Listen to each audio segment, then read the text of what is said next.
Hey, welcome to the show, everybody. Welcome to the Council on Future Conflicts, episode 553. We're talking the Columbian Dogs of War and domestic disturbance. I thought we were going to go domestic delight. I thought that was the. Anyway, I thought you were joking. It's a joke. I mean, it would have been funny, but anyway, all right. We'll go with domestic disturbance because that is not untrue. We worried about the trivialist of irrelevancies here. So, well, hey, I mean, it wouldn't be the show without the show, right? Guys, we are glad to be back. Sorry, we're a little on the late side this morning, but hey, it is what it is. No one person is at fault, except for Joe. Joe's not at fault at all. He just shows up. And I already called it out in the chat that it was entirely. Yeah, it was weird. Actually, I was ready to go. If you remember, before that happened, literally, like before the FBI started, I mean, whatever happened to my internet happened. I said, "Hey guys, let me know when you're ready to go, and I'll push the button." Yeah. He was here and ready, and we thought you pushed the wrong button. Yeah, he was here and he was ready, and then suddenly he was gone, and it was he vanished like an officer being asked who wants to be stationed on 29 Palms. It was amazing. Oh, he froze. Anyway, good morning, everybody. Looks like Scott may be gone again. I told him earlier to blink twice if the FBI was in the room, and he declined to actually do that. So I don't know what. StreamYards froze him in a very flattering position as well. Yeah, that's a great pose. But hey, it's a good day in Northwest Montana. It's about 58 degrees, headed for 90 something. And poor Mrs. Tactical Wisdom is stuck out at the fair all week, where it's like a desert dust bowl and sandstorm every day. So she's really thrilled about that. So was it fair up in Kalispell? Yeah. Oh, fun. The Northwest Montana Fair. I went through there and I learned something there that Vikings were the first people to domesticate horses, the first Europeans. Huh. And they used them for agriculture and war mounts. And the Norwegian fjord horse is their breed. So I had no idea. That's pretty damn cool. The fair is a cool place to go to learn things. True. How about you? Well, we wait for figure it out. I'm doing great, man. Just went and serviced my first 3 weekly clients yesterday, and getting quotes out for stump grinding. So it's going to be a busy week for me this coming week.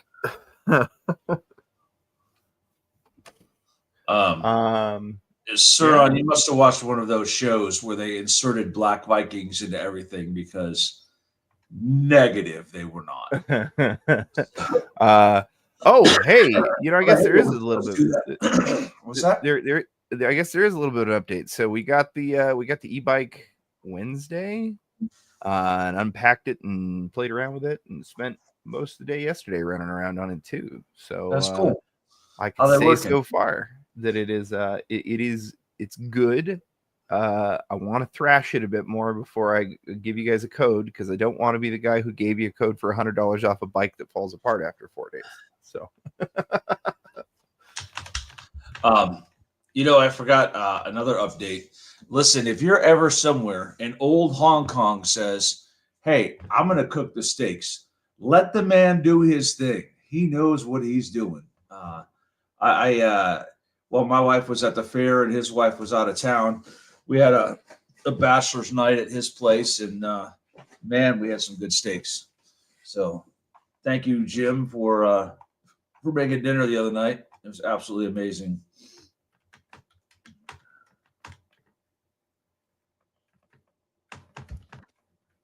Well, I guess pan time is over, Joe. Probably get into the first story. I guess we just roll into the odds and ends. Well,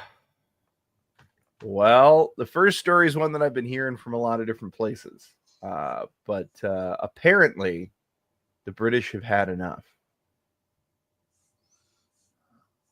No, say it isn't so. Well, yeah. Right. Finally, it took long enough.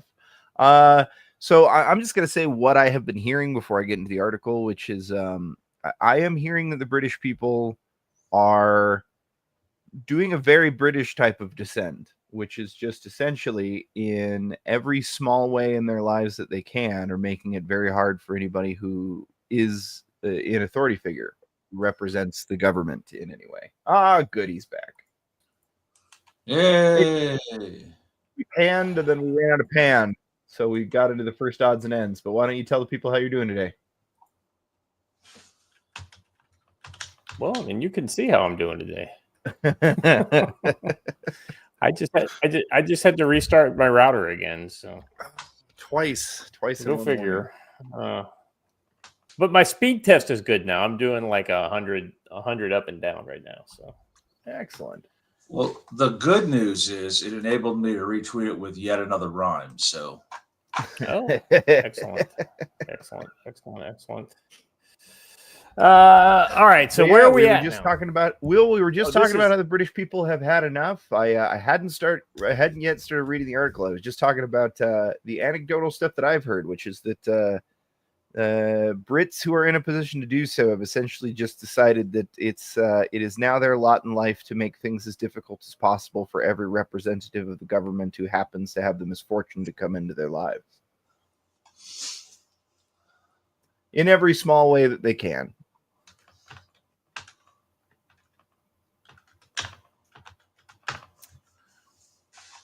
Well, I don't know.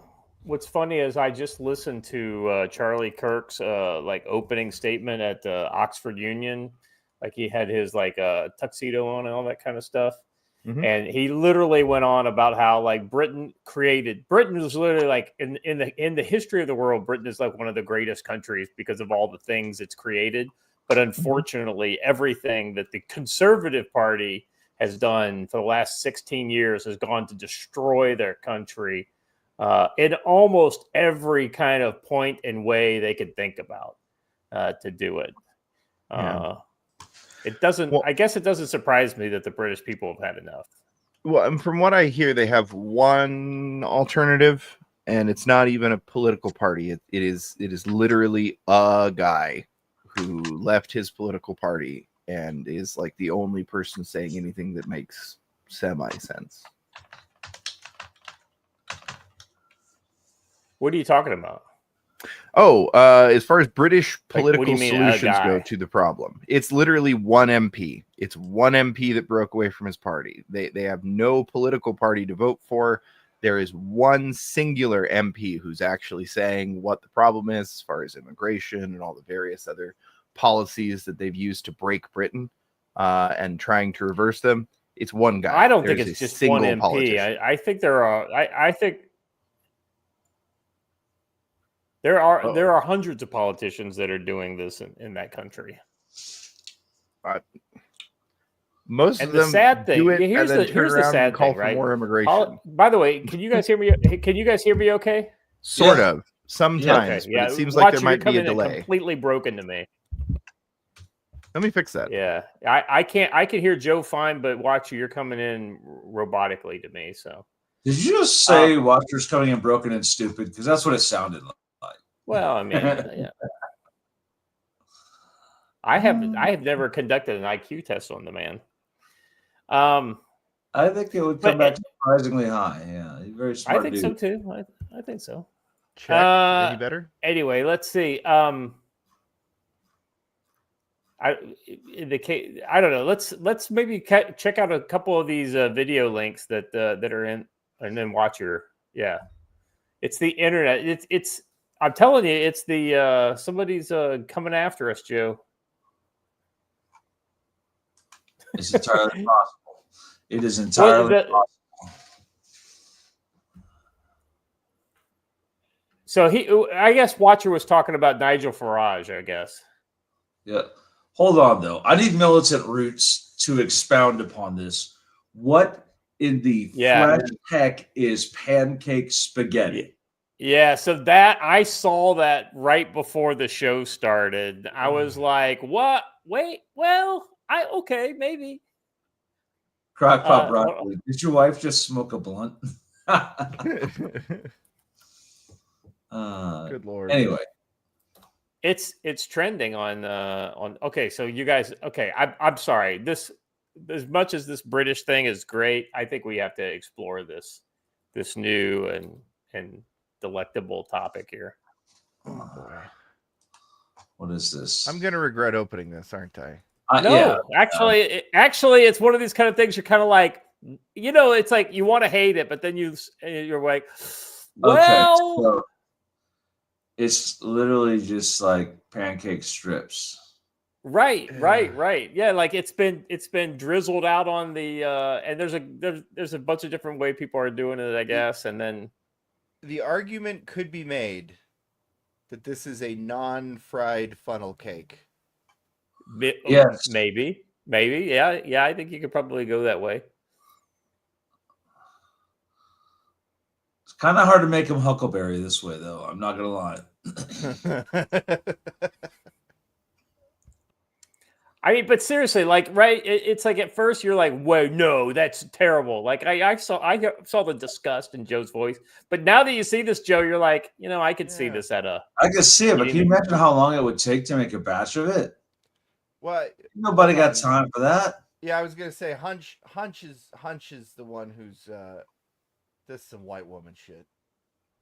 Yeah, that's true. That's true. This is just a white woman. Yeah, you're not wrong. You're not. This is. You know what?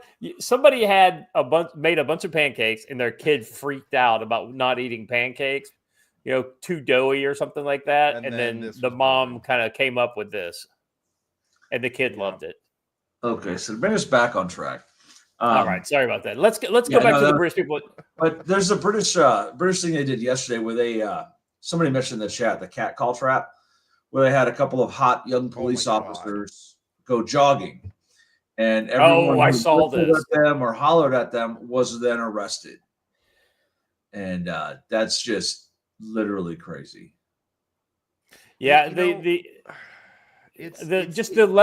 level of authoritarian nightmare that they've gone into with the freedom of speech in that country is absolutely.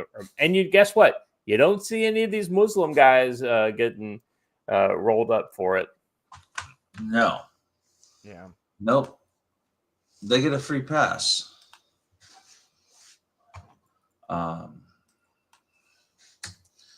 Budget has caused the economy to stagnate says the Bank of England. I mean, it's not just one thing. Literally everything is going wrong with England. Keir Starmer's strong and powerful looking figure. Oh my God. And it's almost like they've industrialized these boat people coming across from France. I don't think they're from France. No. They're coming from France, though. Like, it's a joke. Yeah. Well, you're right. You're right about that. Like when they say Nebraska men arrested in a human trafficking ring. Yeah. Ironically, they weren't from Nebraska. There's a GB News clip down here.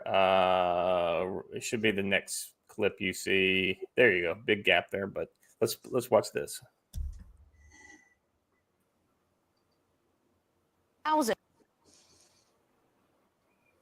Yes, 50,000, a new milestone in the small boats crisis. I mean, it's quite extraordinary, Mark. You've been reporting on this for so long. You're continuing to see the numbers come across.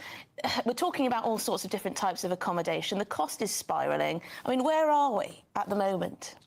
Well, we're at 50,500. So 50,000 we reached yesterday when about 450 migrants came across the channel. We were awaiting the Home Office official confirmation of what the numbers were. But then just this morning, we've got 250 who've already arrived in Dover Harbour, 220, sorry, who've already arrived, but 3 more small boats. All right. Pause. With at least an... So I mean, this is pretty... This is pretty much the same story we were talking about on Wednesday, but just from a different angle. Just the number of these boat people is staggering. I mean, we talked about this on Wednesday. It's not the same as what we're having in America as far as numbers. Actually, watch it. If you could go exit this video, and there's a YouTube video right below. It's 3 minutes long. Play this. I was just kind of previewing it while we were waiting for that last video, and it's pretty shocking. But they are per capita because the UK is not that big. It's like the size of Michigan, right? Right. 50,000 doesn't in the UK. 50,000 doesn't sound like a lot, but in fact, it's devastating to them. Yeah. More concerned about causing offence to shoplifters rather than catching actual shoplifters. Rob Davies, the owner of a vintage clothing store in Wales, put up this sign saying, due to scumbag shoplifting, please ask for assistance to open cabinets. And what did the esteemed authorities do? Ordered him to take it down because it may cause offence. Offence to who? Scumbag shoplifters. Oh no, poor babies, we can't hurt their feelings, can we? At the heart of this is one single word: scumbags. If the sign had just said shoplifters, none of this would have happened. Essentially, the police, the organisation whose entire raison d'etre is to stop criminals, is literally siding with criminals in valuing their precious feelings above and beyond an independent shop's attempt to make an honest living. And another thing, what fucking pathetic Karen reported this to the police? Imagine getting offended on behalf of scumbag criminals and then reporting it to the authorities. Oh, you can't call them scumbags. They might have mental health issues. Don't care, they're scumbags, end of. Especially in a climate where shoplifting offences just hit a record high across England and Wales. And it's not as if they're stealing from a major multi-billion corporation, is it? It's some old geezer's mom and pop retro shop. Across England and Wales, there's now 3 cases of shoplifting every single minute, thanks to pathetic, weak policing. More concerned with arresting people for mean tweets. All right, pause. So those are just shoplifting arrests too. So Yeah. the figure that everyone uses is that generally 1 out of 10 shoplifters gets caught, and this is where no enforcement has led us, right? Or the decriminalization basically of shoplifting, where you get a ticket and you got to pay a fine and that's it. I would point out, though, that knowing the way the UK police are, no one reported it to them. They were just walking by, saw the sign, and decided, "Oi, let's see if he's got a license for that." And they just feel like it's their job to go and impose their will upon people. Yeah, this is just really sad. I mean, and you were saying that it's because of one guy, and you're talking about Nigel Farage earlier. I think, Watcher, it was hard for me to hear you. No, it's not but Nigel, because Nigel has like flat out betrayed them. Nigel has called for a steep increase in migration. No. So who's the one guy you were saying earlier? I can't remember his name. It's literally like one MP who broke with his own party and is the only person calling for a stop to the mass migration. Oh, yeah. Well, here's the problem. Like, you expect politicians to be daft and stupid, right? Because let's be honest, they're politicians. The real problem in England is not it's the civil servants, right? The civil servants are literally siding against the British people for the migrants and for these people who are just causing Rupert Lowe just distress in their country. The name of that guy is Rupert Lowe. Rupert Lowe. Yeah. Yeah. I remember that story. Yeah. When he got pushed out. That's right. All right. Well, the Reform Party turns out to be just like Elon Musk's party that vanished in under a day, right? Yeah. You scratch the surface and you find out it's all Indian people underneath. So. All right. Let's. Anything else we need to talk about with England? Like I don't want to talk about this anymore until the British people have actually acted on having enough. Now you're seeing Tommy Robinson and some of those types protesting in the street. It's going to have to take more than that. It's going to have to take more. I agree. I will say though that it is at least worth pointing out that For the British, there is currently no political solution. There's nobody lined up that can save it. Like I said, there's one MP that's calling for an end of it. He doesn't have a political party. He can't force anything. So yeah. Do you see John Schiff's meme he shared about how one concealed carry American could take over the government there? It's true. I mean, it's literally factual.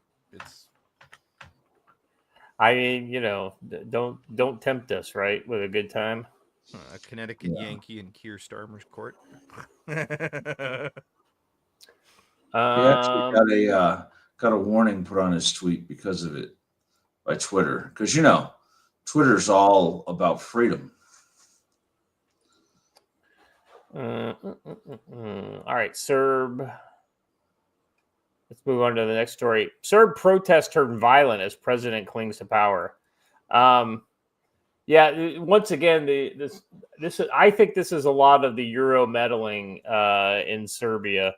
Alexander Vuk accused of trying to provoke a civil war after loyalists clashed with demonstrators.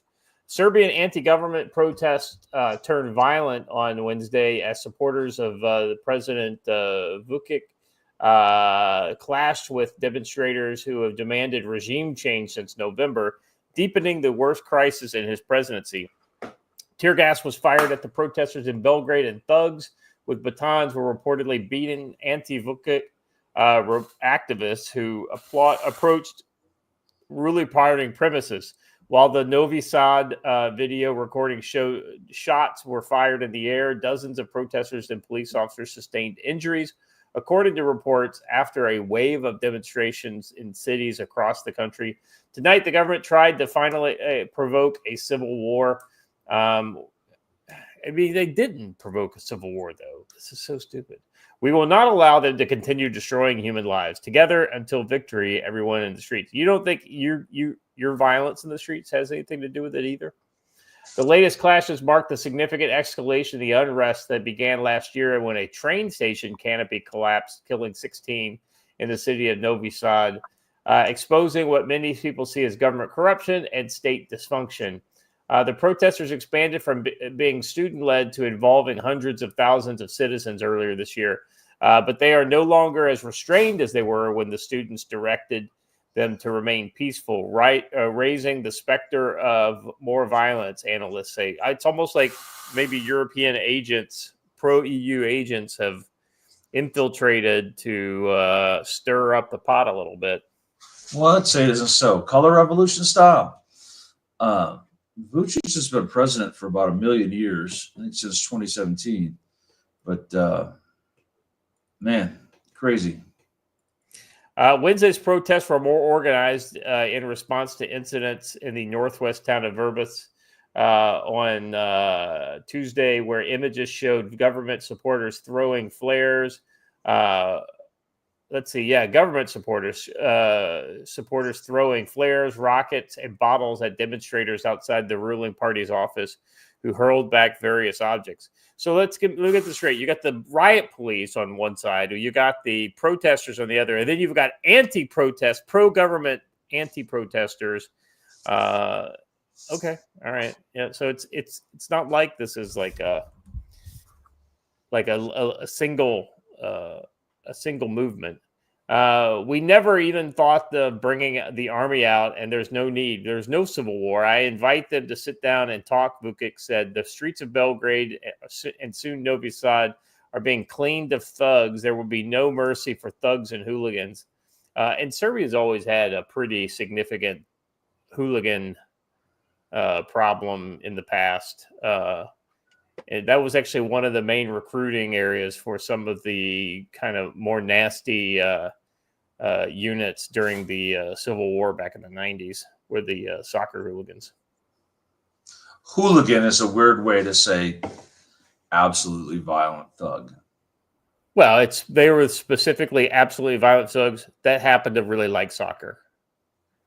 I don't think soccer had that much to do with it, but if you like violence, you'll find an excuse to do it. I totally agree with you. But I think, you know how like in America we had this whole gang culture that everybody was romanticizing back in the 80s and the early 90s, you know, Crips and Bloods and all that kind of crap. And they still do. And it, yeah, well, we still do. But my point is it was new back then. So everybody was making a big deal about it, making movies about it, you know, all this kind of stuff. Well, it was kind of that they didn't have gangs like that as much. They had the mafia and things like that in Europe, but these youth gangs, you know, formed around these soccer clubs, and it was exactly what you just said, Joe. It's like some guys wanted to watch soccer, but most of the rest of the guys just wanted to find a reason to go fight, so they fought the guy with the other team's jersey, you know. But that's not what this is. This is different. EU and Western partners have called on both sides to exercise restraint and for Vučić to respect rights of freedom of expression, but have not followed, frustrating regime opponents in Serbia. Vučić, as well as his close ally Vladimir Putin, of course, never miss a chance to throw his name in the mix. Vladimir Putin, yeah. Have accused the West of fanning the flames of protests. Oh, well, I mean, are they? I mean, do I have evidence that this? No, but this is one of those kind of no-brainers. If I were the fucking intelligence services within the EU, this is exactly what I would be doing. Yeah. Milos Domanovic, an analyst for the Belgrade consultancy BIRN, said the protests had been fueled by a series of miscalculations by the president. It would not be Vučić's interest to call an election before the constitutional deadline of 2027, he said. It's hard to see why Vučić would call a snap vote he doesn't need at the moment when the SNS party's popularity is lower than ever. If elections happen, they could yet be another miscalculation. And yeah, anytime you've got one of these long-serving presidents, you know, they get a little long in the tooth and people get kind of fed up, especially if things aren't going, you know, perfect for them. So it doesn't surprise me that there's tensions. I just think it's very interesting at, you know, the timing of some of this. I would think Vladimir Putin's sort of the exception to that rule because the people love him. So. Well, I think the more you ratchet up the authoritarianism, the better your long-term outlook is. I mean, look at the Kim family in North Korea. Total totalitarianism, zero protest and problem. You really think they get voted in for anything? I know they don't. Okay. That's what I'm saying. They have a completely ratcheted authoritarianism to 100, right? You know, I don't think you can get more authoritarian than the North Koreans. All right. Anything else there, guys? I mean, I just thought this was kind of emblematic of what we're seeing all over Europe. If you're a right-wing party, if you're a right-wing candidate, if you don't have ideas in line with the EU establishment, either you're a threat or you're just a couple steps away from your party being dissolved and made illegal. That's like they have democracy. That's exactly how democracy works, right? I don't like 51% ban his party. Yeah, 51% vote to ban the party of the other 49%, and the 51% win. Hey. Just as we were talking the other day, I think it was on Monday, Joe, about Blackwater, founder Eric Prince, working operations in Haiti. This story popped up today. I thought it was very timely. So I was like, oh, let's talk about this. Blackwater founder. Of course, they like to always refer to him as Blackwater founder versus his actual name. Yeah. Because they think that's some sort of like smear, but people in the profession of arms don't think that's a smear at all. Listen, if you honestly think that, if you believe all the hype that the U.S. government spread about him, and by U.S. government, I mean Barack Obama, read his book, right? Boy, what is the name of it? It's actually fantastic. You should read that, his side of the story, and it's actually way better. Well, and the other thing too that I always like to remind people is if you went through what the Blackwater contractors went through in the early 2000s, and I'm thinking specifically Fallujah and a couple other incidents, you too would be on your P's and Q's, ready to pull trigger if you thought you had a bad guy downrange. The book title is Civilian Warriors. Civilian Warriors. That's Eric Prince's book, right? Yep. Yeah. He's like, everyone's had their turn. Now it's time for me to tell my side of the story. So. Oh. All right. Let's see. The security firm of former U.S. Navy SEAL Eric Prince will soon deploy nearly 200 personnel. Okay, so these guys aren't even deployed yet.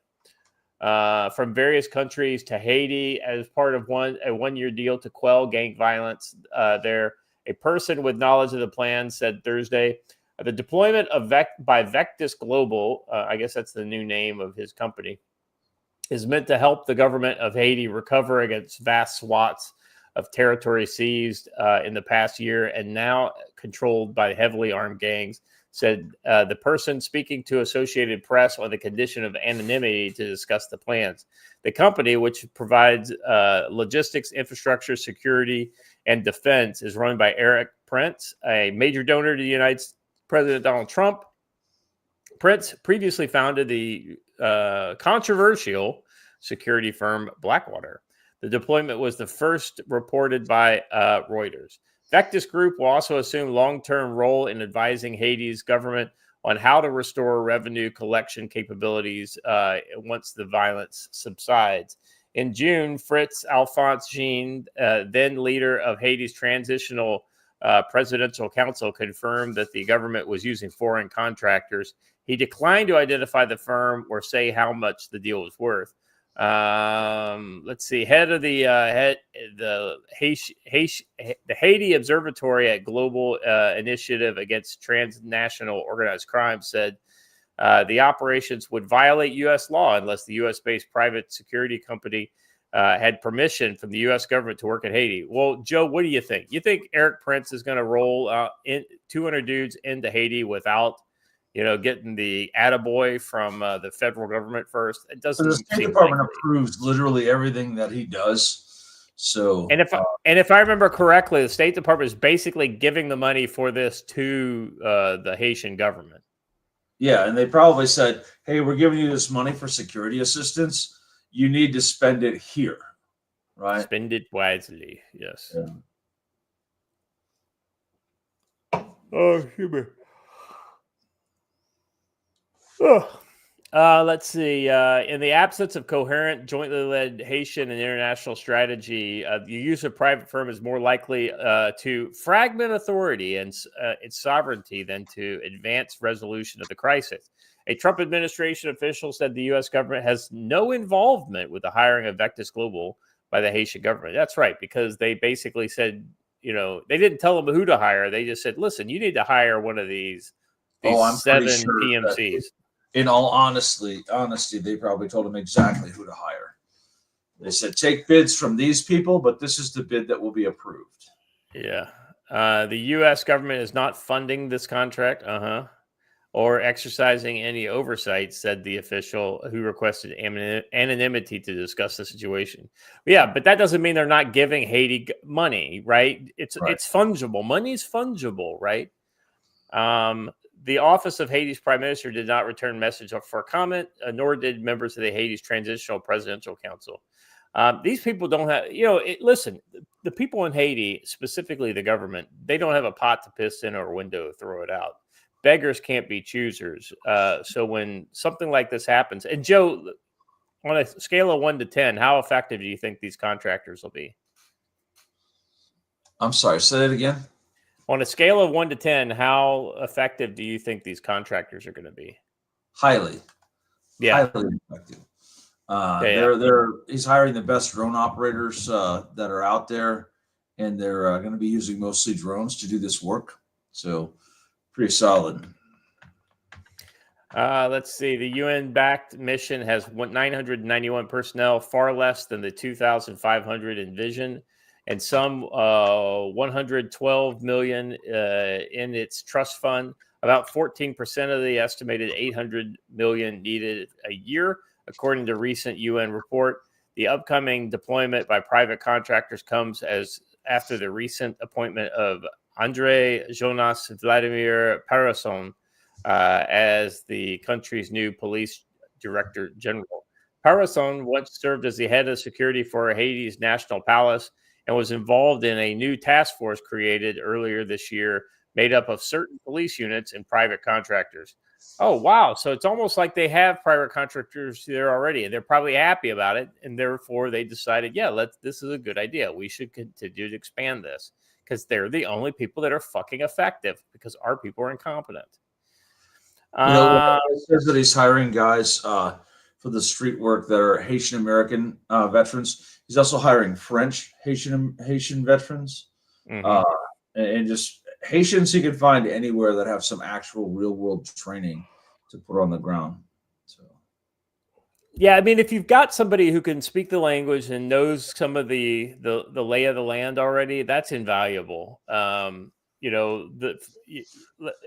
Let's be honest. The security skills those people are dime a dozen in America and Europe for these types of things. It's finding somebody that has those skills and knows the language and the lay of the land. I'll be honest with you. I think these guys are going to be making some pretty good money on this.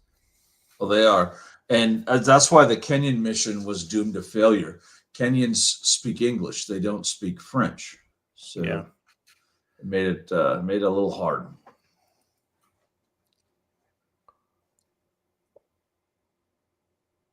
Oh, excuse me. Let's see. Diego Darren, an analyst for the International Crisis Group, said that while there's an obvious need for more anti-gang operation, there is a risk of escalating the conflict without having enough personnel to extinguish the fires. The irony there is, Joe, if this was like some kind of like a nascent rebel conflict, I might agree with that, right? Like something could be escalatory, right? And but these are gangs. It's literally street crime. Yeah. What are they going to escalate? Oh, the gang members may use their nukes. It's a 100% collapsed society. It is the Mad Max world that everyone imagines and dreams about. That's actually what's happening in Haiti. So you can't escalate it any farther than it is. Yeah. Let's see. The Gang Federation was responsible for coordinating a series of large-scale attacks earlier this year. Oh, let me go back. Viva Ansam is a powerful gang federation created in September of 2023 that saw the merging of gangs including G9, GPEP, once bitter enemies the United States designated as a foreign terrorist organization earlier this year. The Gang Federation was responsible for coordinating a series of large-scale attacks early last year that include raids on Haiti's two biggest prisons that led to the release of some 4,000 inmates. Viv Ansem also forced the closure of Haiti's main international airport and for nearly 3 months, with the violence eventually prompting then Prime Minister Ariel Henry to resign. Let's see. Jimmy Scherezer, a leader of Viv Ansem, is best known as Barbecue. Yes, we all remember Barbecue. And we remember why, too, because he's a fucking cannibal. Viv Ansam has a military might that they don't always show, Ren, the analyst, said. At least 1,520 people have been killed and more than 600 injured from April to the end of June across Haiti. This place is a fucking hellhole, and I'll be honest with you. I don't know even if I was from there, I don't know that I would accept a contract to go back. Depends on the dollar bills, yo. I know, right? I mean, you just got to figure if it's worth it for you. Now, things that are worth it for you. Joe, you want to talk a little bit about tactical wisdom? Sure. Hey, check out my books. They're on my website. Buy some, please. We got to pay the bills this month, so buy some books. All 5 of them that are out are on there right now, along with the notebook. Don't sleep on the notebook. That's kind of a cool one. That's a way to develop your plan pretty well. It's pretty solid. And the first aid book is a really, really, really good one. So grab some of those. Check out the training schedule on there. We've got a big training week coming up, the 22nd through the 31st. We're going to be doing fieldcraft, followed by community security. We're going to have a 1-day break, mainly because that's the day they have pulled pork tacos at the Hungry Bear. And then the 29th to the 31st, we're going to break into combatives weekend. And we're going to do that old school. I'm going to be up on the stage doing the demonstration, and everyone will be down in the grass doing the training in front of it. And it will be, we'll do unarmed self-defense on Friday morning, ground defense on Friday afternoon, sticks and knives all day Saturday, and then cold firearms combatives on Sunday. So pretty cool stuff. Lots going on. That's just next week, by the way. So come on out and get involved. It's going to have a good time. And Rick wants me to mention that if you buy a full set of books, you may get some hand-drawn artwork by me, which is always epic and always worthy of framing and putting up on the wall. So pretty darn good stuff. Also, if you're considering going to NC Scouts Scout and Recce course, I'm going to be running Fieldcraft just before that in October. And I will be appearing with NC Scout and some other friends, Angry American, at Mountain Readiness. See, Angry American, I'm going to come to your event, even if you don't come to mine. But I'll be there. It'll be a good time. So check that stuff out. Very good. All right. Before we get to our Brushbeater, let's catch up on super chats and other stuff. Let's see. Peter says helicopter for $2. See, the economy is messed up. The world needs a great reset and globalization. Bend the knee, subjects. Yes. That's what they want you to believe. And then low key LARP coming in like a boss again, gifting 5 subs to Future Conflicts. Thank you very much. And of course, those were scooped up fairly quickly. Let's see over here on YouTube. Lance Corporal Veteran for $2. Everyone in UK is already talking Civil War. I'll be honest with you. I imagine that's happening behind closed door, but I just haven't seen any of that talk like out. Oh, I have. It is actually happening. But how do you start a civil war when you have literally no equipment?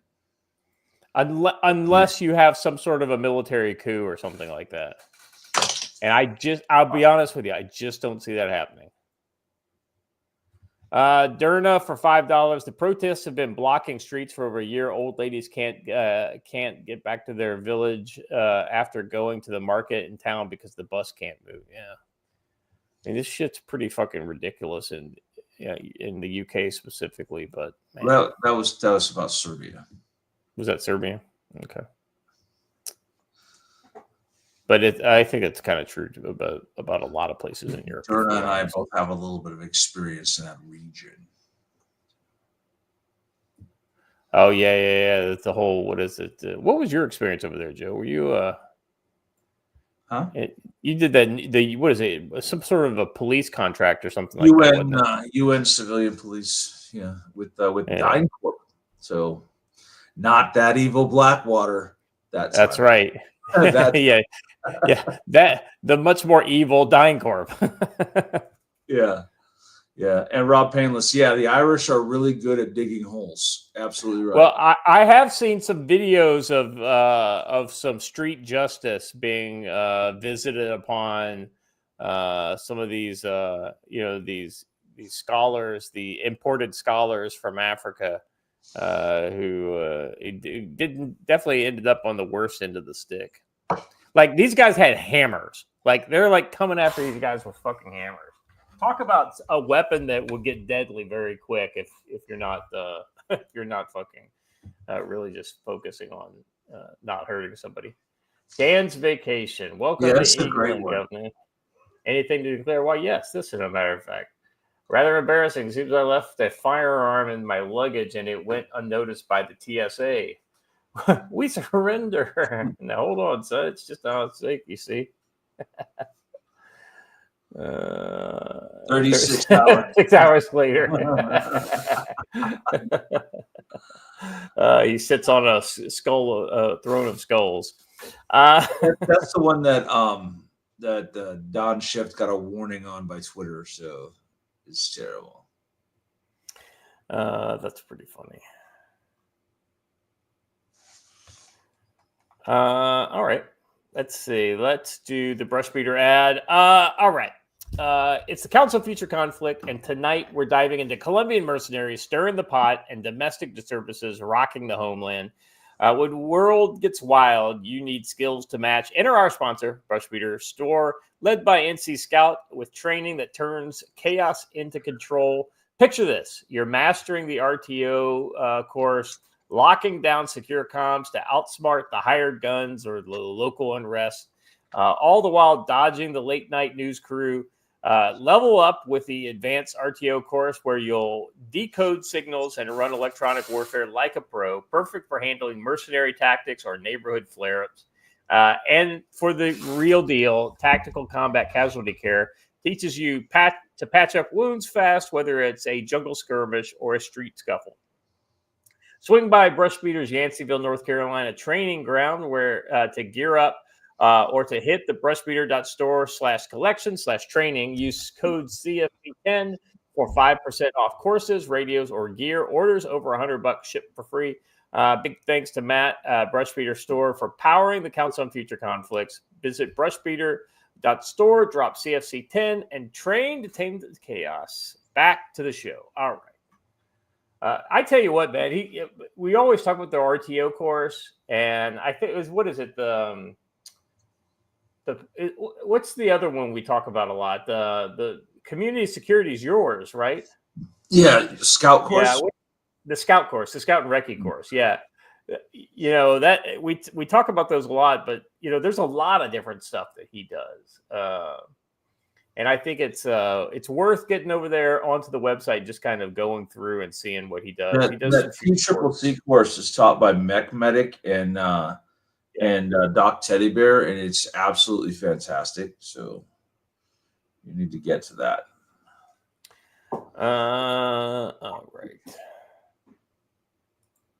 Let us jump in to the first topic. So I think we talked about this last week, maybe.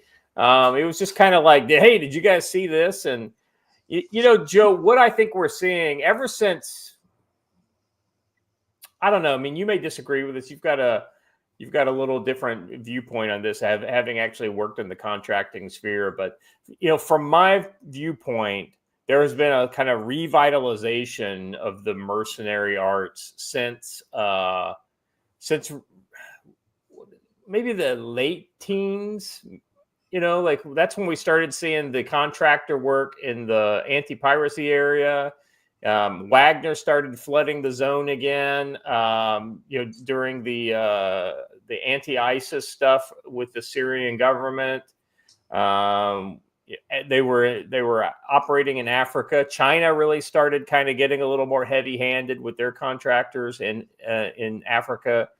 I mean, help me out here. What are some of the other kind of things leading up to the Russia-Ukraine war? Because that's been the big bonanza in contracting, I think. You know, well, contracting has been around ever since the British East India and the Dutch companies had their own, but they've been around for a while. And I'll be honest, if you actually read the Book of Kings, David ran a private military company. So King David started out running a private military company. However, the most recent thing, it's really been the Iraq War was the lead up.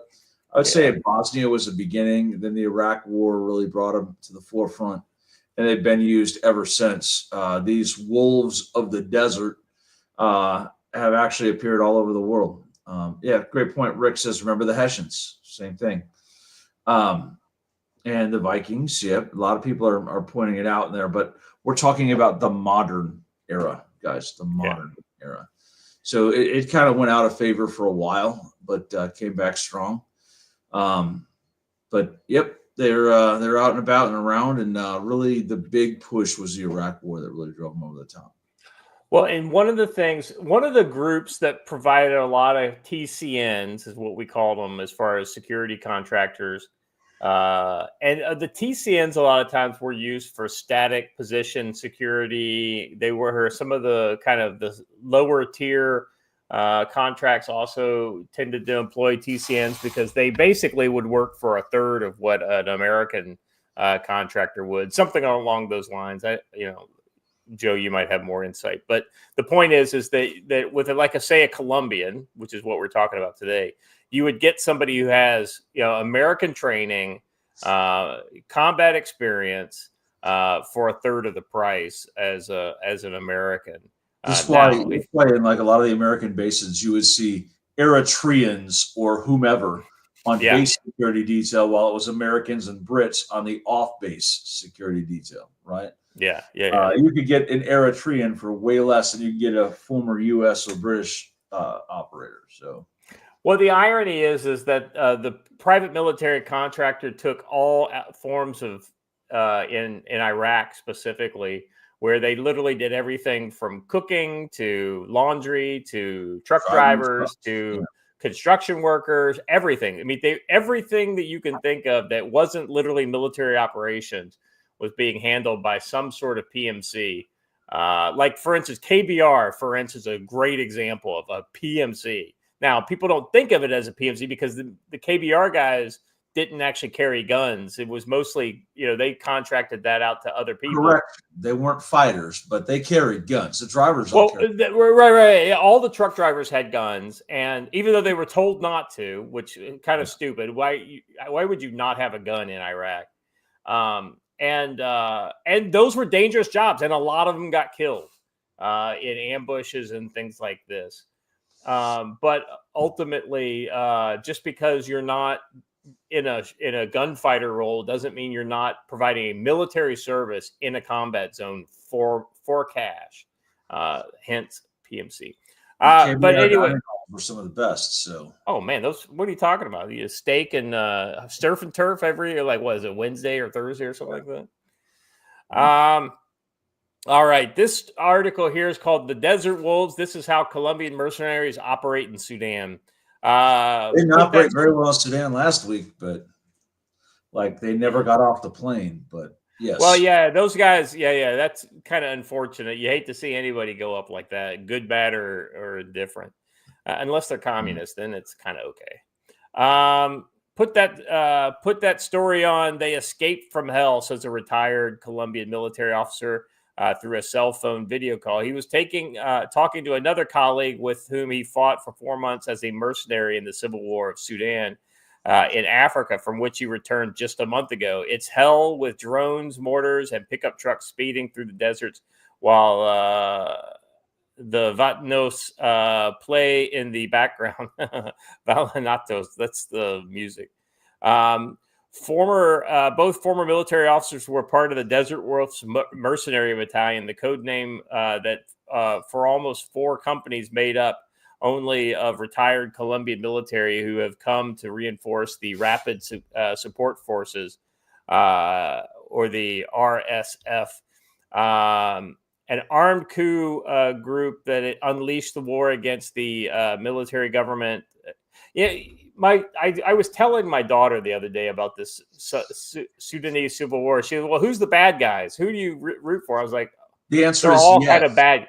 Yeah, they're all bad guys. What's funny is this show was one of the first places to actually break the story of the fighting, renewed fighting in Sudan. We were doing it almost live, if I remember correctly. Yeah, and we spotted the Wagner truck long before anybody else did. Yeah. Like, hey, that Tiger right there with deep tinted windows, that's because there's Russians inside, and they don't want. That's exactly exactly right. Jean's practically begging me to say it, so okay. She asks, "What country borders Eritrea?" Well, I'm glad you asked, Jean, because it's a little-known country called Djibouti. Don't encourage him, Gene. I swear. All right.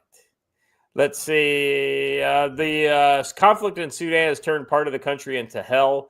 It's the title of the latest report of UN Office of Humanitarian Affairs on the war in Sudan. It warns how the civil war has intensified in recent months, has led 24.6 million Sudanese suffering from acute hunger, and has generated the largest displacement in the world of 12 million people who fled their homes.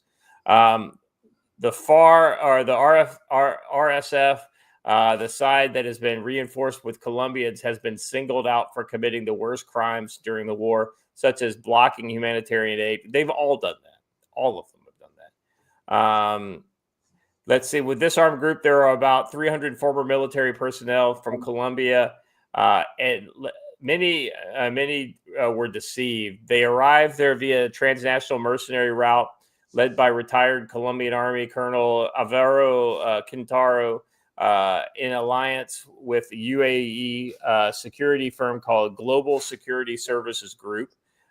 Sitting in a bakery in Bogota, one of the retired soldiers who returned from Sudan takes a sip of hot chocolate and remembers how it all began. I arrived with about 120 to 150 people. We were a complete company. The first we got there at the end of 2024. In addition to the testimony, Hector, whose name has been changed because he fears that if his identity is known, he could be assassinated. He spoke with the newspaper, also spoke with 3 other mercenaries who returned to the country and revealed details about the operation. According to Hector, around 80 of his comrades have been returned since then, but 2 full companies have arrived since December. His estimate is that between 350 and 380 former Colombian soldiers are fighting in Sudan.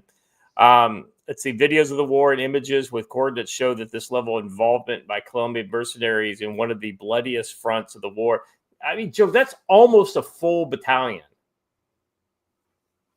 Yes. It's basically a battalion without the staff. Right. And it's also the first time we saw them in battalion strength was in Ukraine, actually. And I don't know, but I think that Camparo, whatever his name is, I think he was there too. I'm pretty sure. Yeah. Well, it wouldn't surprise me. They fought, if I remember correctly, in Libya as well, and Yemen.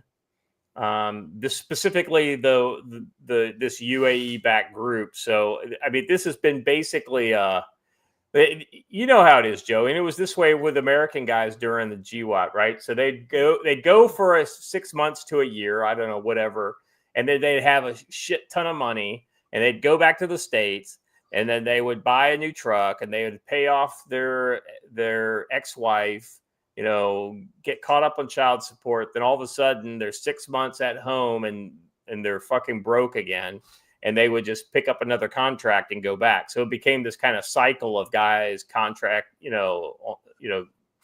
I mean, Joe, you were telling me some stories like this. I mean, what was the dynamic like for guys that kind of got into that contractor pipeline? What was the life like? Well, I mean, what just kind of like how the guys basically became a cycle, right? Like the same guys kept doing it. So you got guys who would learn how to game the system, and they would work for one group for a year, then work for the next group for a year, and it kind of like everyone rotated through. Like you'd work for Constellas, then you work for Triple Canopy, then you work for Blackwater, and all around. Now in America, we've taken the veil off, and now they're all Constellas. So it's become sort of a secret government agency, right? But the life cycle is actually pretty cool because you work 90 days on, 30 days off, and that gives you certain tax benefits in America. And you do that 3 times in a year, so you're really not in country the whole year. You're just kind of rotating around. And guys learn how to game that system, plus the State Department's per diem system. Now, I'm probably going to get in trouble for this one, but the State Department gives you. Right now it's $195 a day, but at the time it was like $150 a day to use on your expenses. But if you're eating at the KBR dining hall and staying in the government housing, you don't have any expenses. So that's just more free money for the pocket. So there's a lot of money to be made in it.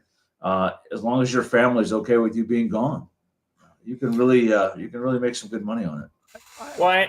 Where go ahead. These guys come up like these guys must have been dudes who cut their teeth fighting FARC right up until FARC basically got a seat in their government, right? I could barely hear you. Weird. Sorry, guys. I don't know what's going on with the mic today. He basically said these guys who were basically fighting FARC until things changed. That's true.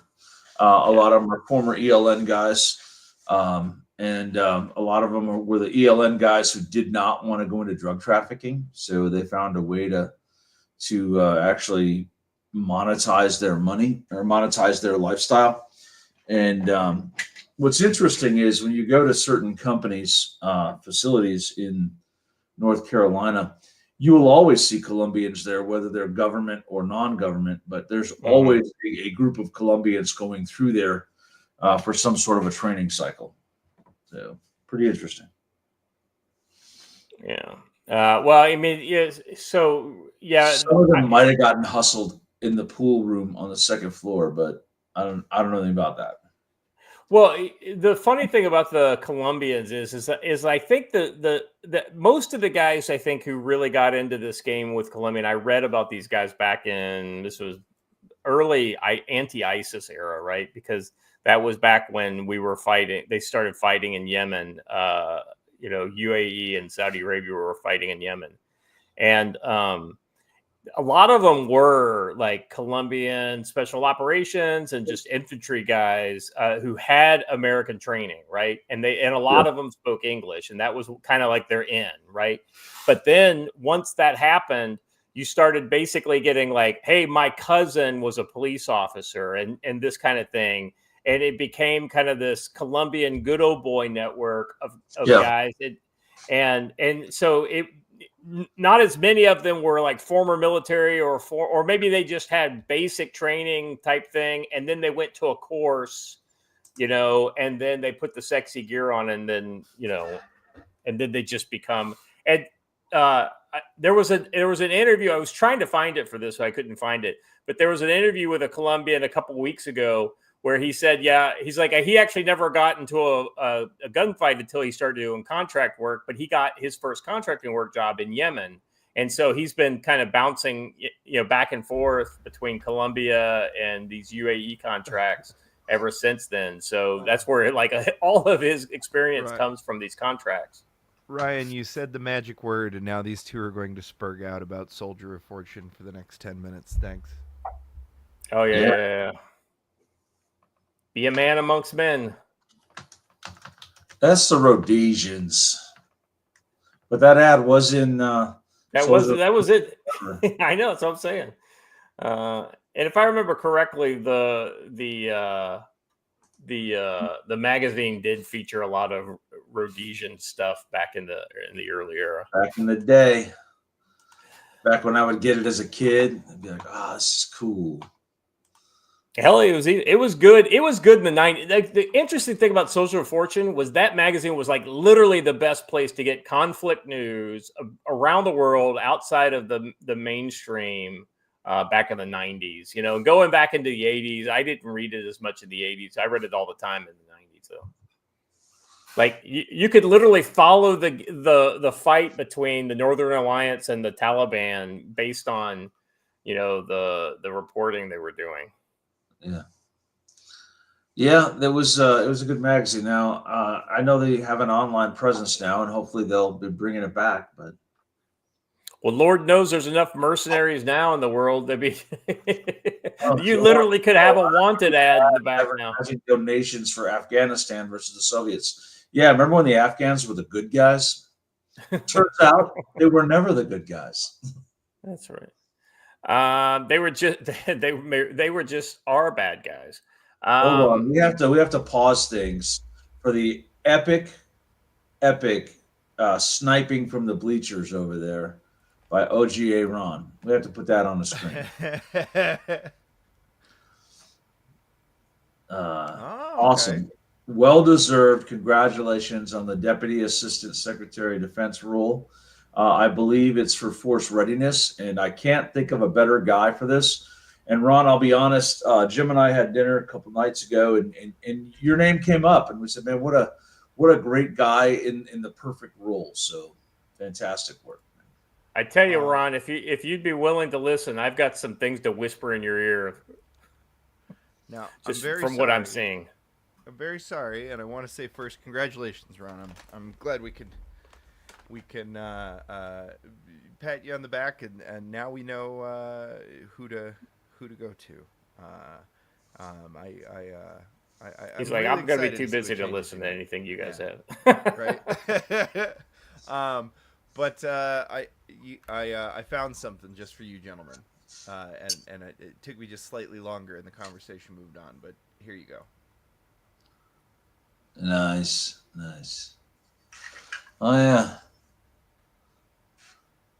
You know, I won't swear, but I think I had some of these issues. You want to take a guess at how much this collection of issues is currently going for on eBay?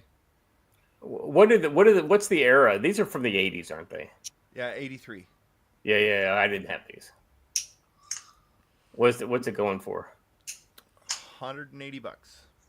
Wow, it's actually a bad deal. That's actually not a bad deal. I can see that. So strategic readiness, force readiness, whatever, same thing.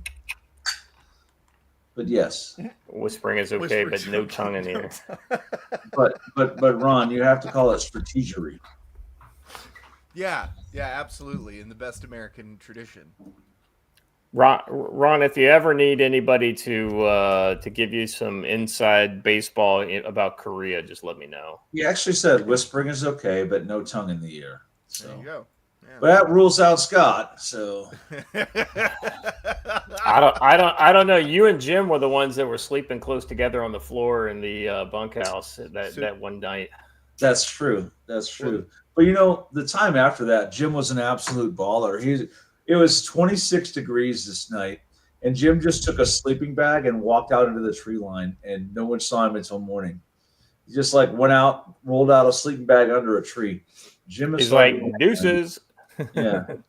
Well, gents, real quick, we were just admiring the drip on the cover of the Soldier of Fortune magazines.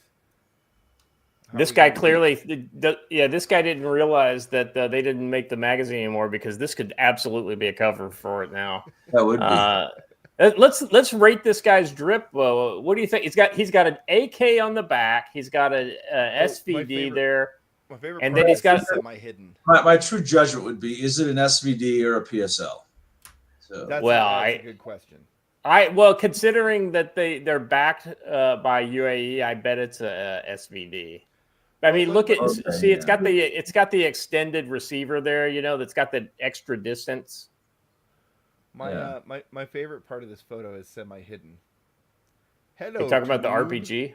Yeah, the RPG. Yeah, he's holding on to there. He flagging the camera with his RPG. I guess it's not flagging if you don't have a grenade in there. Yeah. There's a couple more. This next one, not nearly as drippy. Hold on. That statement is absolutely ludicrous. Africa, no, you can go to the picture. Africa has stood against foreign mercenaries since the 1977 convention. Africa has given a marketplace for foreign mercenaries since, the beginning of time. Today's attack is today the legacy is under attack. UAE hired Columbian mercenaries are killing civilian North Darfur. Yeah, and here he is posing with the civilians in North Darfur.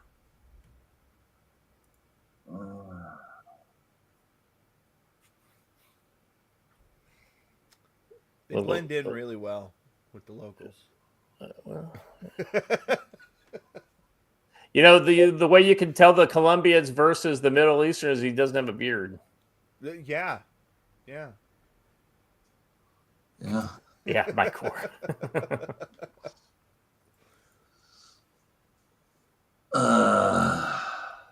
Let's see. Joe was two-timing silly. Listen, Ron, mind your business, okay? Mind your business.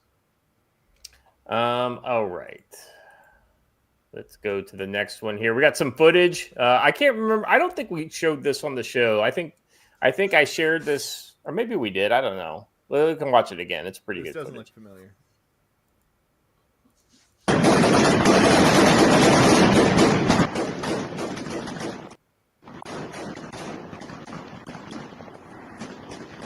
Look, he's already got a big advantage over most fighters because he's actually raising the rifle sights to his face.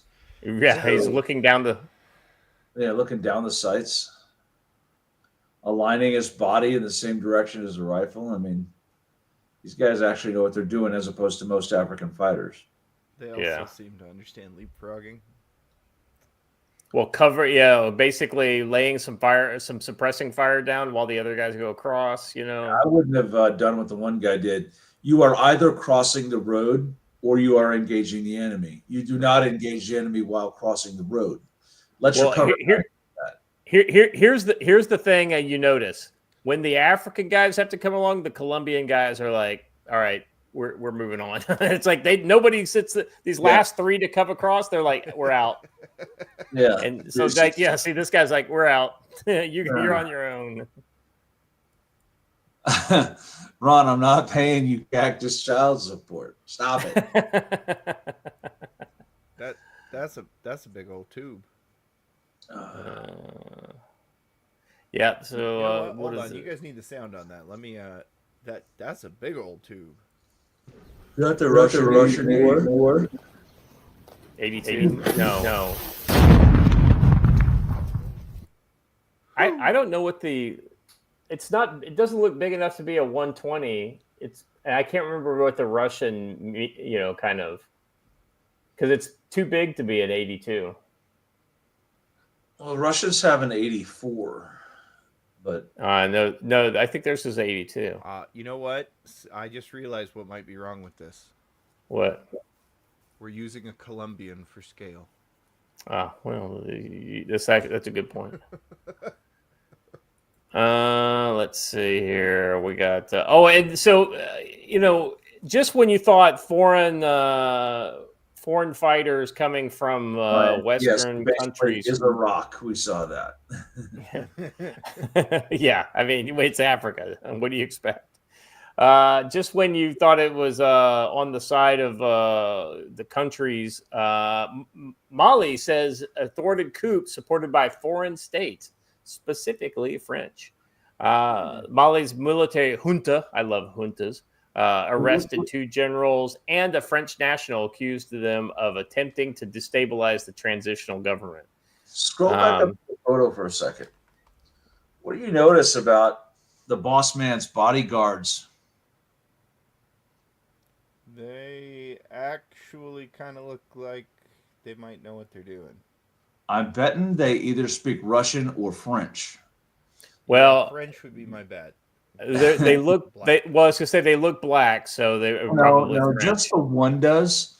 The other guys don't. The other guys look Middle Eastern in origin to me, other than like maybe two of the four. But I don't know, I'm just looking at the tone, the skin tone of this guy's arm in the foreground is pretty. Hey, you know what happens to Europeans when they spend time in Africa? I know. I'm one of them. I've been in the sun before, Joe. It happens all over the world, not just in Africa. Let's see. I think their faces are completely covered, and most of their skin is as if to hide where they're from. Well, I think it's funny that he mentions foreign powers, but I guarantee you he's protected by foreign powers. Well, yeah, right. So that and actually, with a country like Mali, this would be prime place for a former French, African of African descent to basically blend in and make a ton of money. By the way, I wonder how much ATAX paid them for him to wear ATAX AU camouflage. So I know, right? Well, ATAX has been pretty widely copied in the Chechens wear. So I was gonna say that's what the entire Ruska Varda wears. Yeah, is ATAC. Security Minister General Daoud Mohammadi announced the arrest of a group of military officers and civilians in a statement read out on state television late on Thursday. The statement also confirmed the detention of dozens of soldiers in recent days. Rumors of the arrest had circulated for several days in Mali. The group had support from abroad, he said, and alleged an attempt to destabilize Mali. The security minister said French national was arrested on suspicion of acting on behalf of the French intelligence service, which mobilized political leaders, civil society actors, and military personnel in Mali. The Mali's junta, which came to power in back-to-back coups in 2020 and 2021, provided, you see, it was one of those COVID coups, provided few other details about what this alleged coup entailed, and French national implicated in it. France, Mali's former colonial ruler, has yet to comment on the man's arrest, according to various news agencies. One of the arrested generals, Abbas Dembali, is popular amongst Malian soldiers. A former governor of the central Mopti region, he is dismissed in May after demanding an investigation into the allegations that the Malian army executed at least civilians during the military operation. Well, they left out a number there. What's that? At least civilians. There's supposed to be a number in there. I know, right? Yeah. Let's say 1,000. At least 1,000 civilians. I mean, because it's whatever.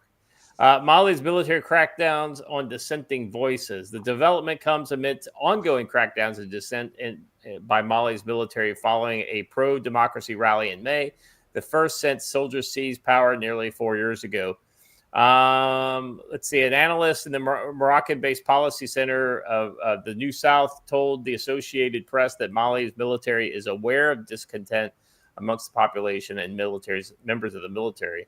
The military leaders are simply not willing to let those grievances build into something more like a coup, and therefore the arrests seem more in a way to intimidate them than a legitimate coup attempt.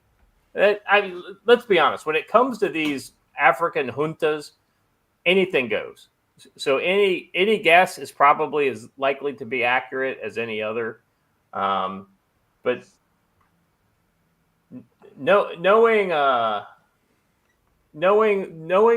the way these things go, I wouldn't put anything past them. Joe, I mean, what's your kind of take on this? There was times in Central Africa where these countries would change hands 3 times in a year. Yeah. And I think that we're just returning to what is old is new again.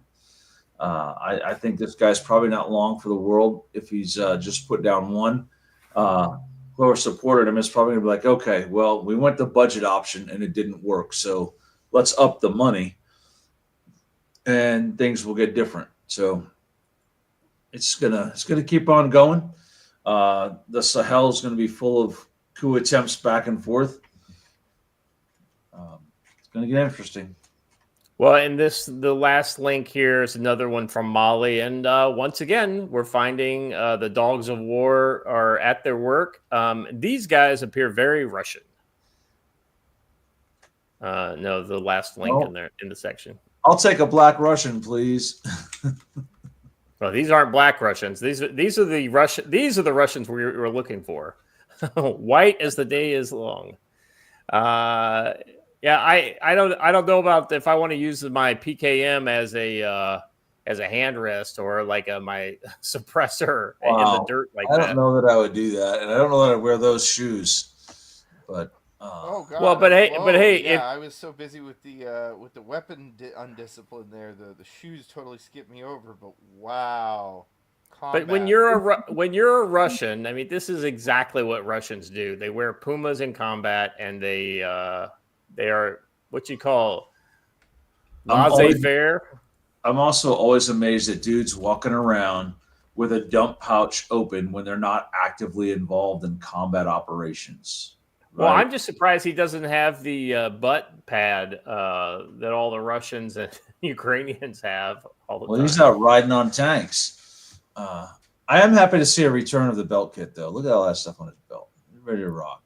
Like a Batman, man. He's got a utility belt. You know, Joe, somebody told me that the butt pad is for sitting on frozen ground. I'm like, okay. Okay, could be. Is that new PM? Is that the new Makarov? I don't know, but I'm personally not a giant fan of the wearing my. See, I don't put anything that close to for my pistol. holster because I need to be able to access my holster in a hurry. Yeah, but also, like, how am I going to draw that with my offhand if it's on the same side as my pistol, which is drawn with my dominant hand? Yeah. Well, he's probably assuming he's dropping his long gun and he's going for the pistol. Well, yeah, but that's what I'm saying is this is the extra pistol mag. Oh, I see what you're saying. Or I don't know. Are you sure that's an extra? That looks like That could be any of a number of things. It could be a knife case. It could be a flashlight. It could be. Wait, he's got a tourniquet next to it, so it could be, medical related. Could be. All right. Anyway, more mercs in Africa. If these guys didn't have pixelated pictures, I would have used these pictures. By the way, box mag. Oh, that's not a box mag. That's a box for the belt. I happen to know because I have one of those at my house in Louisville. What sniper platform is that over there? I have no idea. I don't know. An Arctic AW is what it looks like, but I just can't imagine the Russians having one, or an AW Arctic, I guess. Well, probably if anything, the Iranians have been very good at knocking off a lot of high end. True. That's true.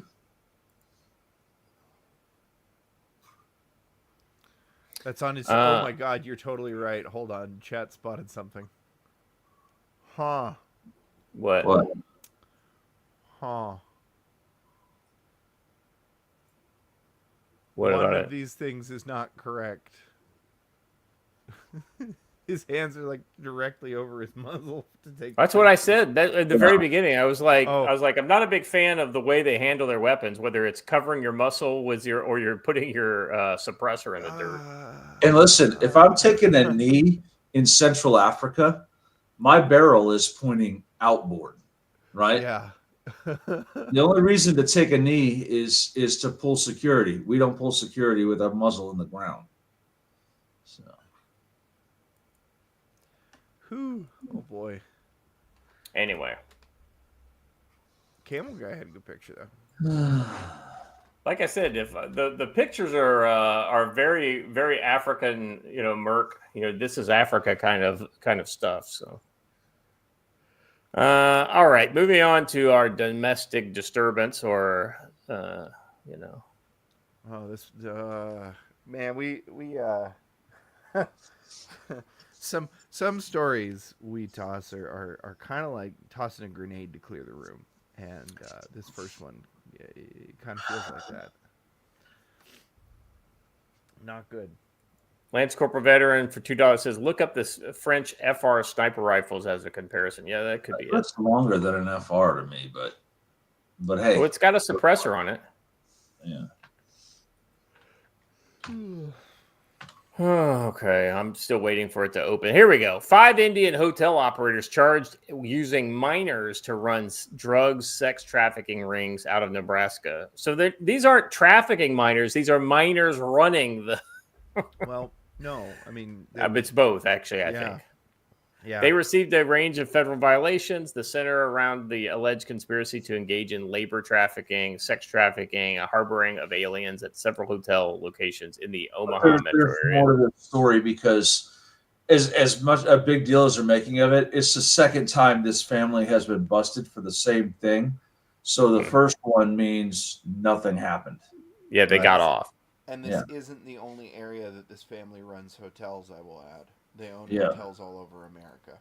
Well, that's because this is like a extended network of crime. U.S. Attorney General's office for the District of Nebraska announced that in Tuesday that 5 people have been arrested and charged in connection with human trafficking ring in the Omaha metro region. A total of 10 minors were rescued, as well as 17 adult victims.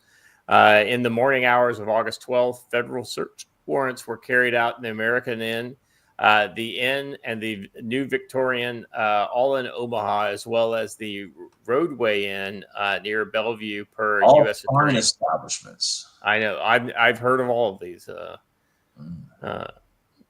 These places make Motel 6 look appealing. Yeah. A total of 14 warrants were carried out in the area businesses, with the rest of the businesses being brow and lash saloons in the area. Those arrested were, now look at these names. Let's see, 36-year-old Chudhari. Let's see, Samani. Let's see, 32-year-old Chudhari, another same family member. 33-year-old Amit Chudhari. That was a Babuhai Chudhari, and 38-year-old Mamish Kumar Chudhari. Kumar, by the way. Wonder where they come from. They received a range of federal violations that center around the alleged conspiracy to engage in labor trafficking, sex trafficking, and harboring of aliens at several hotel locations across the Omaha area. What's good is when big names like Charlie Kirk notice these stories, because it gets it out there, because this kind of thing plays exactly into the conservative audience. Joe, what you just said about, like, this is literally the second time for this family. It just goes to show you how these crimes were not taken serious by the previous administration. This puts a new twist on Mutual of Omaha. But I have to check where my wife's staying when she goes there. I don't think she's staying in any of those quality places. She's headed there next week. But this is pretty common in the Indian hotel industry to be used as a place to hide illegals and then put them into other business. I'll point out that some of the charges involve prostitution. So when you get room service in these, you're getting room service. But we joke about it, but it's actually a horrible thing. And this is kind of how they do it. India still practices slavery in their country, and slavery is still being practiced here by Indians. I love how they say alleged exploitative conditions. No, it's called slavery. Yeah, I was getting ready to say the exact same thing, because hold a second, listen to this paragraph. During the operation, law enforcement officers rescued 10 minors from an alleged labor trafficking conspiracy that involved putting children under the age of 12 years old to work at the hotels for long hours with little to no pay. 17 adult victims were also rescued from the same conspiracy. I was going to just say the exact same thing you just said. Joe, in a former age in this country, we would have called this slavery. And this just kind of goes to show the largest slave organization in the world is the nation of India. 100%. It's been part of their culture for thousands of years, and it's not going to stop just because the Europeans told them they should. The office said the victims practiced slavery for the shortest period of time, comparatively, than every other culture on earth. The office said that the victims were subject to the exploitative conditions of being required to pay the defendants for their lodging at the hotels. Unclean, unsafe, unhealthy. One source working for the government entered a hotel room where the immigrant victims were sleeping on the floor of the room with cockroaches crawling on the victims as they slept. In addition to the alleged exploitative conditions, the attorney's office said at least one defendant was engaged in sex trafficking conspiracy that allegedly victimized both minors and adults. The sex trafficking was alleged encouraged at the hotels, yes, room service, and sex trafficked victims were subject not only to the traditional perpetrators of sex trafficking scheme, but also to hotel management and employees victimizing them as well. At least one of the defendants is charged with a conspiracy to defraud the U.S. government by instigating a criminal scheme designed to obtain U visas under the fraudulent circumstances. The U visa, U non-immigrant status visa, is set aside for victims of certain crimes who have suffered mental or physical abuse and are helpful to law enforcement or government officials in investigation of prosecuting of criminal activity. Man, this is just like, it hurts my soul when I hear this kind of stuff. I mean, I know this is going on all over the country and all over the world, but still, it's one thing to know it's happening, but not know where. But when you hear the actual evidence and hear the names of these perpetrators, it just kind of, makes you see red. It's crazy.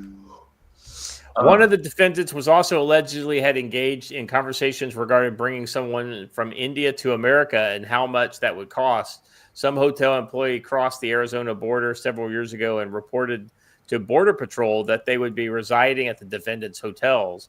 Multiple defendants were also accused of drug trafficking, and one hotel had such an issue with overdoses that Narcan was kept behind the front desk.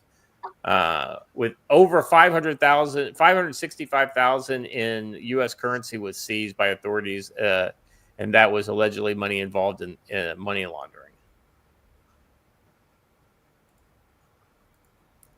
Yeah, if you don't think that the Indian organized crime isn't a thing, you're fooling yourself. All right, let's go on to the next one. Another bunch of real winners in life, the Zizian death cult. I just love the name. DOJ seeks death penalty for Zizian cult member charged in the murder of Vermont Border Patrol agent. Let's see. Teresa Young, is this the actual female? It's the dude. No. Okay, I can't remember which is which. Because I know one of them was an actual like trans man, so it was an actual woman. So, or actually, this might have actually been the real woman. I don't know. The other one, the dead one, was the trans one. So. DOGC's, let's see, let me just kind of go on. Justice Department announced Thursday it will seek the death penalty for Washington State woman. Okay. Accused of killing a U.S. Border Patrol agent in the Vermont in what federal officials described as the latest example of the radicalized cult-like group's deadly violence. Prosecutors say Teresa Youngblood, 21, of Seattle, is part of the self-styled Zizians, a network of radicals bound by the beliefs of veganism, transgenderism, artificial intelligence, and anarchist.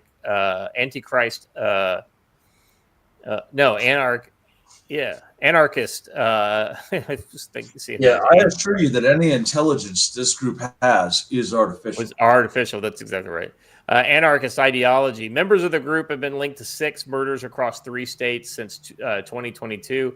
Youngblood is accused of fatally shooting the Border Patrol agent David Mullen on January 20th, 2025, the same day President Donald Trump was sworn in for the second term and signed an executive order lifting the moratorium on federal executions.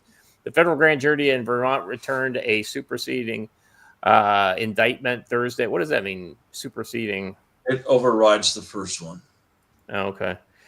Charging Youngblood with the murder of a federal officer, the assault of the 2 additional agents with a deadly weapon, and related firearms offenses. As alleged, the defendant shot and killed a United States Border Patrol agent while he was performing his duties. We will not stand for such attacks on our men and women who protect our communities and our borders. Let's see. The Border Patrol agent stopped a Toyota Prius on, of course, it was a Toyota Prius, on Interstate 9. Yeah, in Coventry, Vermont. Youngblood was traveling with Felix Balkholt, a German national whose immigration status was under review. Days earlier, the pair had drawn attention after a hotel worker reported seeing them in tactical gear and possibly armed. On the day of the shooting, officers said that Balkholt in a Newport, Vermont parking lot wrapping unidentified objects in aluminum foil. During the traffic stop, prosecutors say Youngblood got out of the car and opened fire without warning, killing Agent Mullen.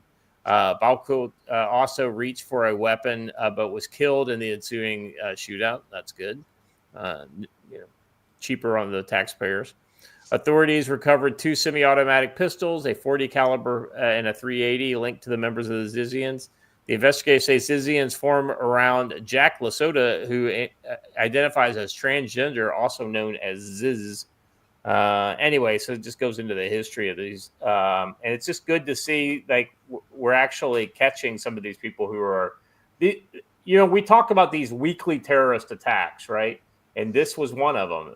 This is terror related, because these people want to end our entire society.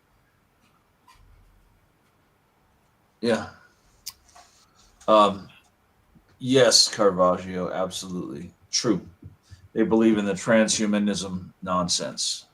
Yeah.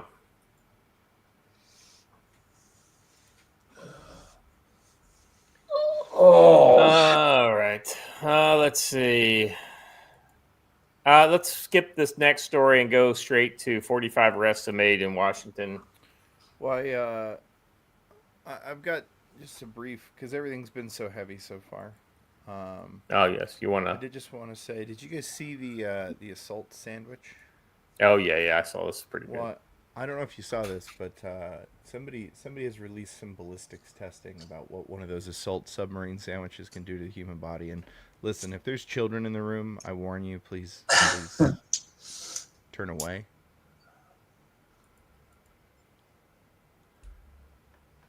Nobody needs one of these. I love how it turns into lettuce. Yeah, they're I don't gonna know have if a you guys hard heard, time but with making these charges stick because Well, listen, that officer was admitted to the Mayo Clinic. All right.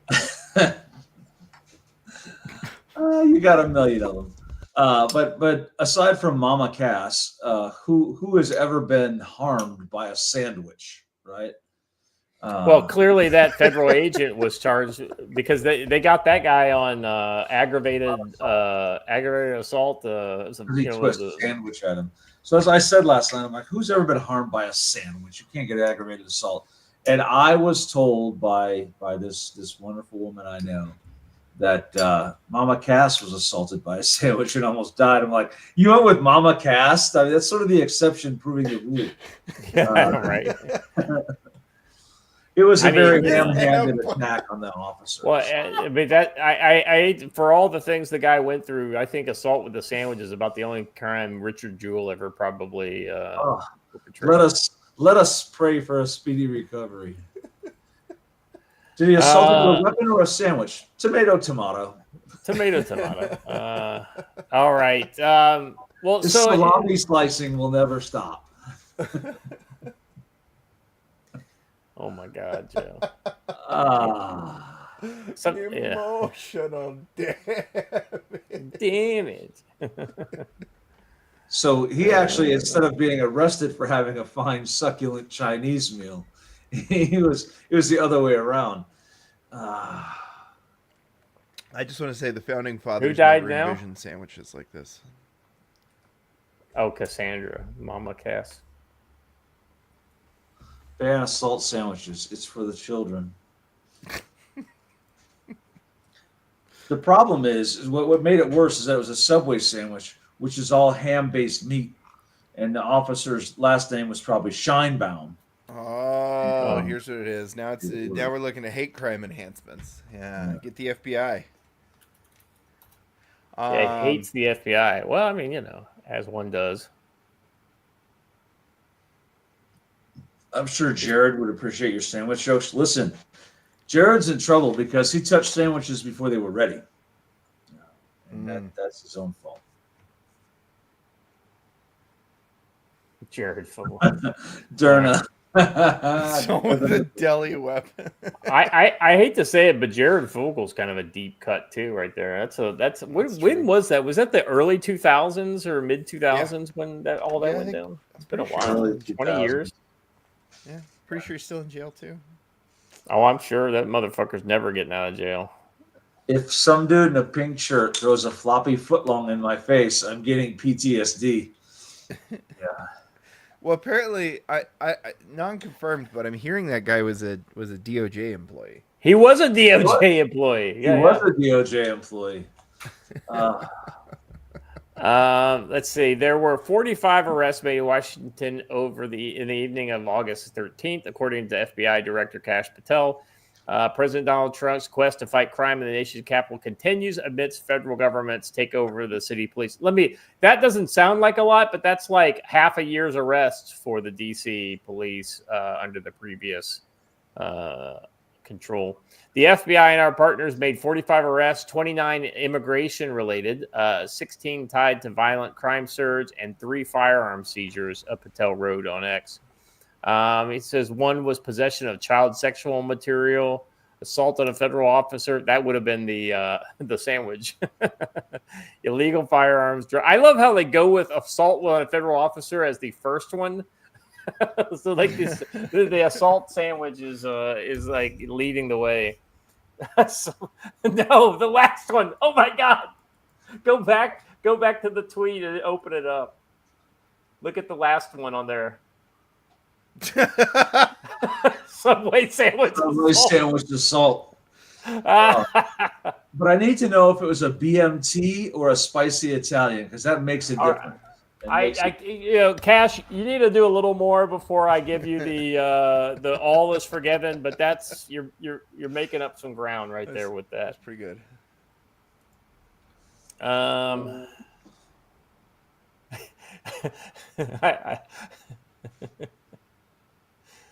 Oh, some people don't understand a joke. Blue Georgia, a Blue Anon account says Subway sandwich assault. Is that a Perry account? All right, going back to the charges against those arrested, including. All right, we already read that part. Last crime was caught on a 20-second video. Yeah, we saw that. We watched it actually on Wednesday. The subject was an employee of the Department of Justice, according to Pam Bondi, and he has since been fired. Trump has instructed federal law enforcement to patrol Washington for 24 hours every day. The federal government can control the city's police department for 30 days. Congress, my understanding is they're shooting to do long-term takeover of the police under federal law enforcement powers, but I don't. But most of the other things that DHS is doing are already federally authorized activities. Yeah, with the exception of sending Federal Protective Service officers out in the street. And by the way, those of you who are worried about the oppressive military presence, just go up to the top of the story and check out what the stormtroopers are doing in DC. Just scroll up to the top there. Oh. Make sure you got your drip pan out, Joe. Oh, yeah. That's nice. That's nice. That's National Guard maintenance right there. I'm telling you. I mean, yeah. These all these whiteys looking ready to crack down on racial minorities. There, are you kidding me? They're fucking Washington National Guard. They live down the street. You think that these people are going to oppress you? There was that video of one of them inside of a liquor store at 11 a.m. I'm like, have you never worked with the National Guard before? This is not really that unusual. Let's see. That long. President said the extension will be necessary. We're going to be asking for extensions on that, long-term extensions. You can't just have 30 days. Trump announced on August 11th that the federal government would take over. He said this is Liberation Day for D.C. We're going to take back the Capitol. He said that Bondi was taking command of the Metropolitan Police Department and that Terry Cole, head of the Drug Enforcement Agency, is designated as the interim federal commissioner for the Metropolitan. Well, at least they've got an actual law enforcement person that's doing this. I personally would have liked to see the Marshal Service do it, but hey, the Marshal Service has a track record of kind of keeping its head down in all the stupidity. Yep. Because they actually have a fucking mission that hasn't creeped that much. In addition to signing a new executive order declaring criminal emergency in the national capital, Trump signed a presidential memorandum to send the National Guard into the city. The National Guard does not have the authority to arrest people, although they can detain them until law enforcement arrives, as can any civilian. As can any civilian. District of Columbia Mayor Muriel Bowser has criticized Trump, of course, calling it unsettling. Well, it's unsettling because you don't have anything to actually criticize him on. This is just the broad thing that you would say that, oh no, are Republicans doing something? It's unsettling. Yeah, if Joe Biden had done this, it would have been the best thing for the city. I know. 1 hour, 45 minutes, gentlemen. Not bad. For a Friday. Well, Friday morning, I want to give you I want to return your time to you. Let's go around the horn. Joe, what are you seeing for the weekend in your crystal ball? The leftists have some activities planned for this weekend, so I would watch those. And I would watch for the other shoe to drop in Mali. There's more going on. By the way, Taiwan is suffering some pretty hefty damage from a typhoon. It's right on top of Taiwan. It's just gone over it. And ironically, and where do you think it's coming next?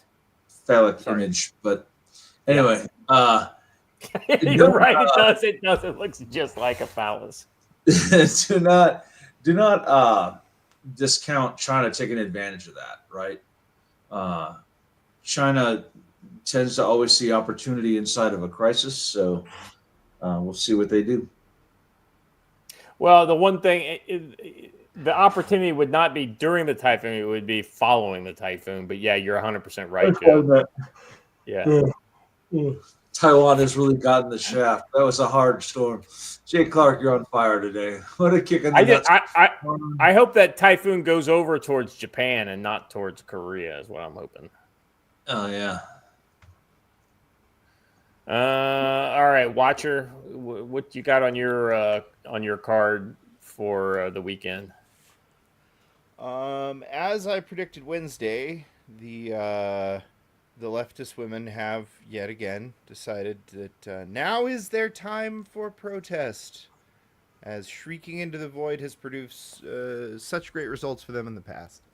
So stand by for the name of this one is so bad. Like you can tell this is gonna fail and just be awfully pathetic by the name alone. It is the Resisting Trump's Takeover protest or movement or whatever.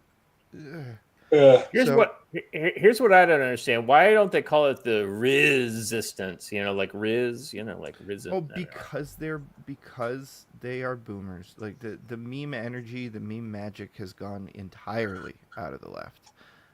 Before it was said the left couldn't meme, but yet they still had a few that were stinging. It's been years. They have no concept of how people think or how to motivate them. They're too separated from reality to do so. So yeah, I'd look out for that. The other thing I'd look out for is, hey, I mentioned this on the show a while ago.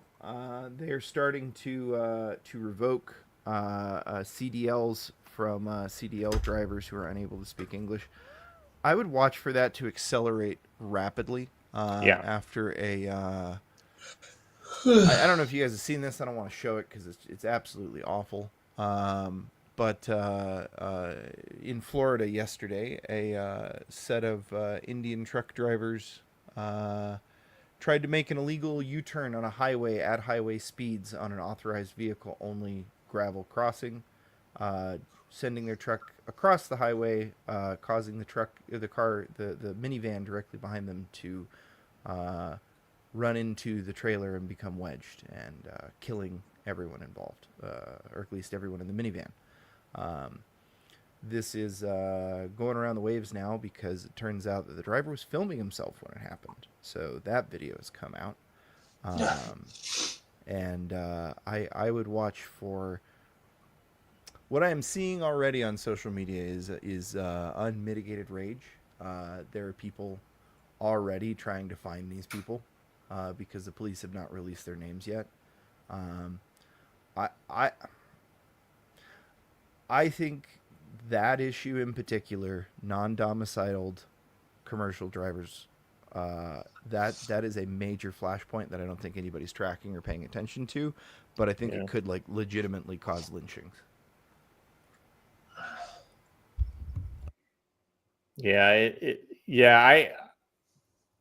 I think you're going to see some local anti-criminal action, some local.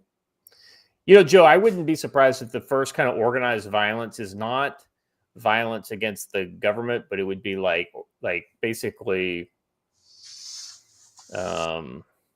vigilante, kind of action. Yeah. Because, go ahead. I think that I've maintained this for a while, that tit for tat violence between right-wing and left-wing militia type groups or activist groups is the most likely way that things kick off. So, yeah, yep. I think that's a good point. Gentlemen, that's all I got for today. I appreciate you guys for joining us. It was nice having Ron in the chat. We Godspeed to him as he goes off to that hellhole of DC to help tame the federal government. It's good to have people like him in the five-sided funny farm to help out with our national security endeavors. So couldn't be a better guy. And we're looking forward to great things from him. Thank you, Joe. Thank you, watcher. Chat, you guys were on fire as always. I appreciate you guys. If you haven't done it already, please like the video, subscribe to the channel, hit the bell for notifications. Let people know you're getting good shit from your friends here at the Council on Future Conflict. We will be back. Well, okay, so to be determined, it will come out on X. Me and Joe and watcher have to talk after the show, but we will let you know what's going on for next week. I've got an update, so it may not be as bad next week, guys. So we'll talk about that once we're off air. So we will let you guys know next over the weekend what the schedule or what the lineup will be for next week. So as I was saying, we will be back in some form next week. And so as always, stay safe.